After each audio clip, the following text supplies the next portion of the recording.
Hartlike goeiemôre van my kant af, 'n wonderlike voorreg om so saam met u te wees en mag die Here vir ons ook ryklik saam seën.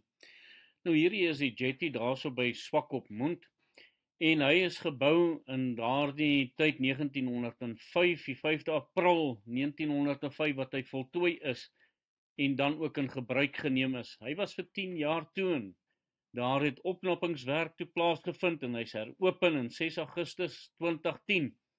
En vandag is daar een van die top restaurante wat daar aan die voorkant is met 'n pragtige see-uitsig en dan ook, soos jy kan sien, hierdie pragtige sonsondergange wat 'n mens daar kry. Hierdie jetty is omtrent so 275 meter lank, asook so 9 meter wat hy breed is. Nou ja, soos wat die Here ook dan hierdie gemaak het en daardie wonderlike son wat daar deurbreek, kom die Here en hy kom leer vir ons as kinders van die Here. In Matteus 5 vers 16, laat julle lig so skyn voor die mense, dat hulle julle goeie werke kan sien en julle Vader wat in die hemel is, verheerlik. 'n Volgende opdrag wat ons dan kry van die Here Jesus Christus, is juis dat ons as ligte in hierdie wêreld moet skyn. Hy sê immers ook vir ons dat hierdie, as jy 'n lig, en daardie tyd was 'n lig, maar soos wat ons dit ook dan geken het, waar daar 'n lamp was wat opgesteek was. En hierdie lamp het geskyn vir almal in die huis. Jy kon nie daardie lamp gaan wegsteek het of wou dit wegsteek nie, want jy wil hê in die duisternis dat daardie lamp moet skyn sodat daar lig vir almal kan wees.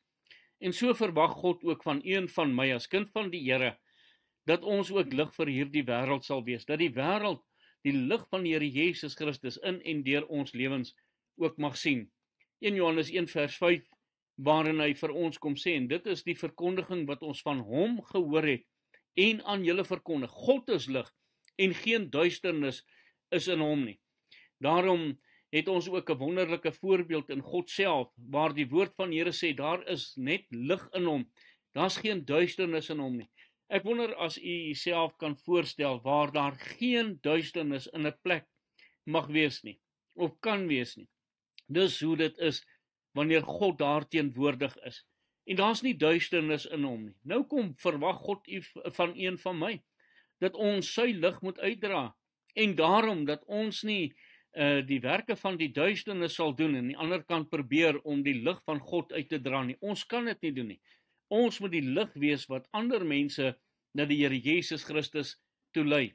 God self het hierdie lig gemaak, as Genesis 1 vers 4 vir ons sê, toe sien God dat die lig goed was, en God het skeiding gemaak tussen lig en duisternis. So kom leer hy ook vir ons in ons geestelike lewe, dat daar skeiding moet wees tussen lig en duisternis in ons harte.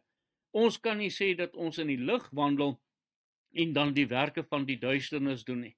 Daar moet skeiding wees tussen dit wat reg en dit wat sonde in ons lewe is.